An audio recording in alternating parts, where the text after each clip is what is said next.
Hello everyone, welcome back to our channel.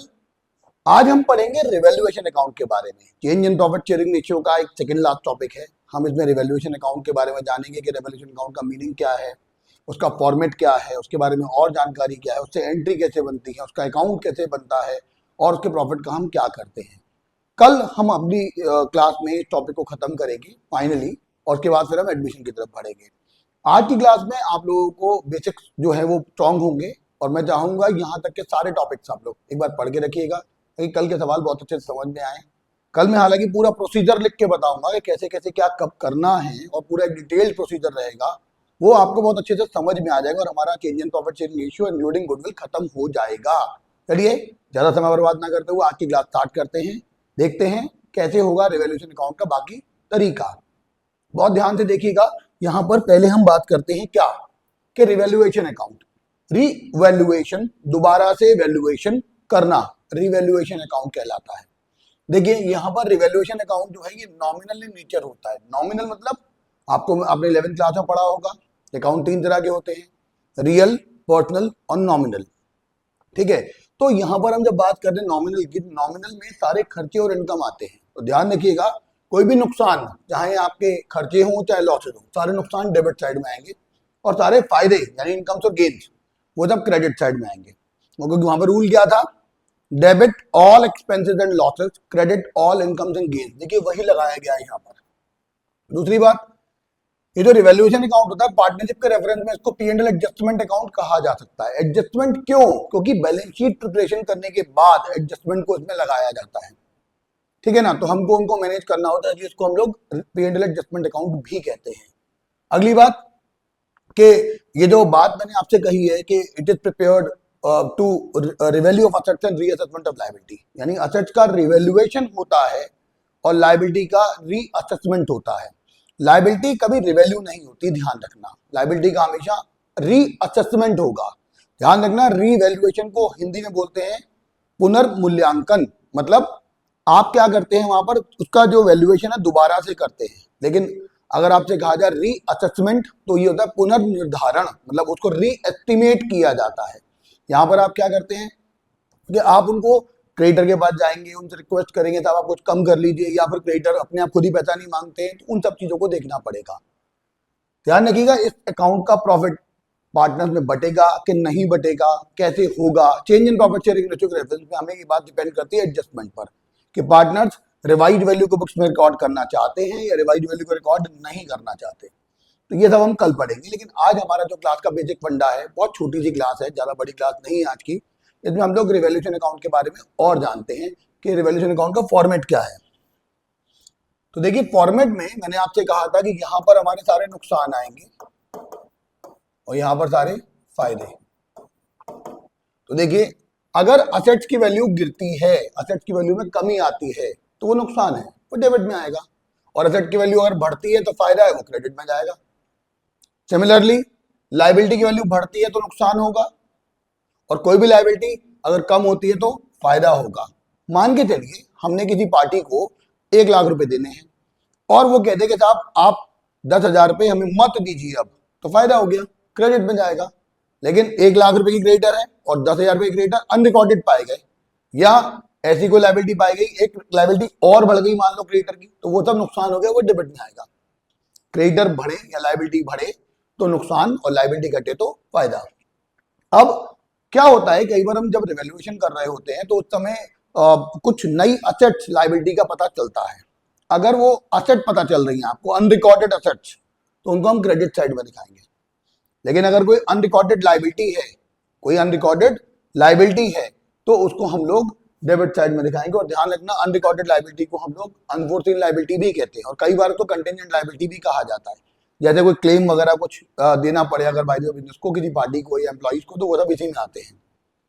इसके अलावा कभी कभी कुछ असेट्स ऐसी भी होती है जिनको बुक से हम लोग रिटर्न ऑफ कर चुके हैं, हटा चुके हैं, स्क्रैप मानते हुए बेकार है, कुछ भी नहीं मिलेगा, लेकिन उनको बेचने से कुछ रुपया मिल जाए तो बाई कैश करके या बैंक करके सेल ऑफ स्क्रैप के नाम से दिखाया जाता है और वो सीधे बैलेंस शीट में जाके रिफ्लेक्ट होता है, फिर ऐड हो जाता है। यहाँ के अलावा अब यहाँ पे एक बात और भी आती है कि जब हम बिजनेस का रिकॉन्स्टिट्यूशन कर रहे हैं तो रिकॉन्स्टिट्यूशन में खर्चा आता है भाई, क्योंकि आपको पार्टनरशिप डीड दोबारा से बनाना पड़ता है। जब आप पार्टनरशिप डीड दोबारा से बनाते हैं तो वहां पर जो खर्चा आता है उसे रिकॉन्स्टिट्यूशन एक्सपेंसेस कहते हैं।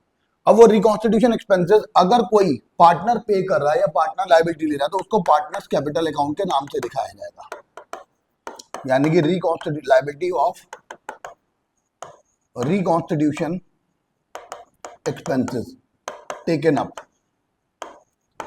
By partner. तो जो पार्टनर लेगा उस पार्टनर के नाम से आ जाएगा। लेकिन अगर ये लायबिलिटी को फर्म ने पेमेंट किया, अगर ये लिखा है reconstitution expenses paid by firm, तो वो बैंक यहाँ कैश के नाम से यहां पर आएगा, यानी कि reconstitution expenses paid by firm.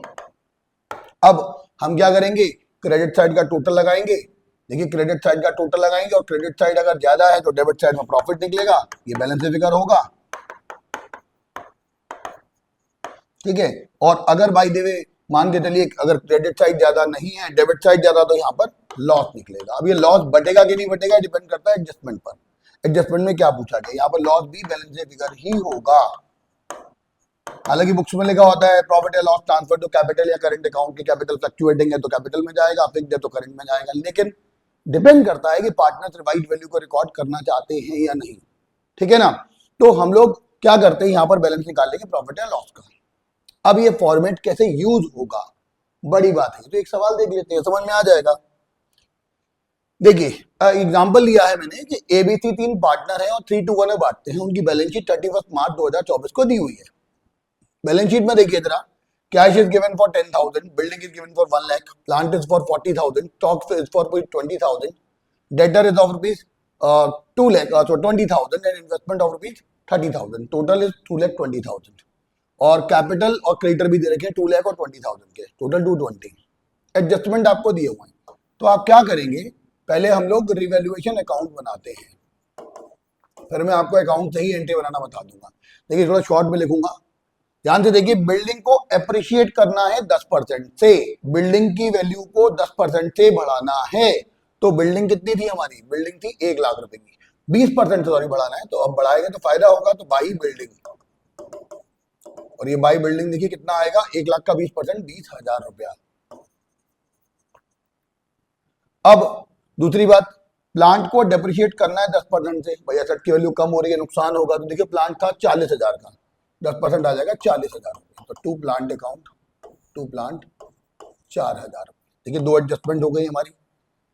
फिर लिखा है provision of 5% on debtor to be created on bad and doubtful debt, मतलब डेटर्स में से कुछ पैसा डूब जाएगा और वो अमाउंट जो है वो 5% है डेटर का। तो डेटर थे हमारे 20,000 के, 20,000 का 5% आएगा 1,000 रुपये, नुकसान हो गया तो यहाँ पर आएगा 2 PBD 1,000 रुपया। देखिए 3 एडजस्टमेंट हो गए। चौथा, stock was found over valued by 25%। देखिए ओवर वैल्यूड का मतलब होता है गलती से ज्यादा हो जाना, तो हम क्या करेंगे, उसकी वैल्यू को कम करेंगे। तो देखिए स्टॉक के रिगार्डिंग समझिएगा, जब भी कभी ओवर वैल्यूड हो तो आप क्या करेंगे, तो देखिए जो भी गिवन वैल्यू है इनटू रेट, अंडर वैल्यूड है तो 100 माइनस रेट और ओवर वैल्यूड है तो 100 प्लस रेट, ये फॉर्मूला लगाएंगे ताकि उसको फुल वैल्यू पे लेके आए, उसकी वैल्यू देखें कितना चेंज हो रही है। तो देखिए यहाँ वैल्यू गिवन थी आपको 20,000 की, इनटू रेट था 25% अपॉन 100 माइनस रेट। ये देखिए क्या लिखा है, stock was found over valued by 25%, over valued है सॉरी, तो देखिए प्लस होगा यहाँ पर, ओवर वैल्यूड है तो यहाँ पर प्लस होगा, अगर अंडर वैल्यूड होता तो क्या होता, माइनस। तो देखिए हमने यहाँ पे प्लस किया तो आंसर क्या आया, ये आ जाएगा 1/5, तो ये आ जाएगा 4,000 रुपया। स्टॉक गलती से ज्यादा पाया गया, अब ठीक करेंगे तो कम करना पड़ेगा, तो भाई 2 स्टॉक, देखो 4,000 रुपये ये भी आया। अब इन्वेस्टमेंट ज्यादा पाए गए हैं 20% से, तो देखिए इन्वेस्टमेंट का भी देखते हैं, सॉरी इन्वेस्टमेंट कम पाए गए हैं, ये क्या था अंडर वैल्यूड, और अंडर वैल्यूड में हम क्या करते हैं, देखिए इन्वेस्टमेंट की वैल्यू कितनी थी 30,000, अंडर वैल्यूड था 20% से, तो फॉर्मूला होता है बुक वैल्यू जो भी दे रखी है given value into rate upon 100 minus rate. तो देखिए हमने फॉर्मूले में रखा 30,000 इंटू 20, 100 माइनस 20, तो ये 7,500 आ जाएगा। तो 7,500 से इन्वेस्टमेंट की वैल्यू कम पाई गई थी, बढ़ा देंगे बाई इन्वेस्टमेंट, तो 7,500। ठीक है। अब क्रेडिटर्स रिटर्न ऑफ करने हैं 5,000 से, क्योंकि रिटर्न ऑफ का मतलब है क्रेडिटर में से 5,000 रुपए मांगे नहीं जाएंगे, तो फायदा हो गया हमारा बाई क्रेडिटर। तो क्रेडिटर कितना आ जाएगा 5,000 रुपया।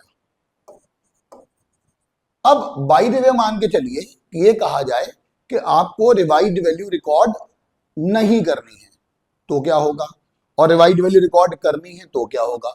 मान लीजिए हम कहते हैं revised value are to be recorded, revised values are to be recorded in new balance sheet. तो हम क्या करेंगे, ऐसे केस में प्रॉफिट एंड लॉस कैलकुलेट कर लेंगे साहब। तो देखिए प्रॉफिट एंड लॉस कितना होगा, 20 और 5 25 32,500 और यहाँ पर 9,000 रुपए, 32,500 मतलब 32,500 में से अगर हम 9,000 घटाएंगे तो बचेगा 23,500, और ये 23,500 को हम उनके रेशियो में बांट देंगे तो ए बी सी। देखिए 23,500 इंटू 3 डिवाइड बाई 6, ये आएगा 11,750, और फिर दूसरे का आएगा 7,833 राउंड ऑफ किया है, और तीसरे वाले का जो आएगा वो आएगा 3,917। तो देखिए ये प्रॉफिट इस तरह से बटेगा। अब मेन बात है अगर रिवाइज नहीं करना हो तो क्या होगा, वो हम कल की क्लास में देखेंगे, पता चलेगा कि कैसे उस चीज को डील करते हैं। फिलहाल लेकिन इतना देखिए रिवॉल्यूशन अकाउंट तो हमने बनाया है, प्रॉफिट को बांटा है, और अगर ये प्रॉफिट डेबिट साइड ज्यादा होती तो लॉस निकलता। ठीक है, ये जो प्रॉफिट है कैसे बांटा जाएगा, इसकी एंट्रीज कैसे होंगी, तो एंट्रीज समझ लीजिए।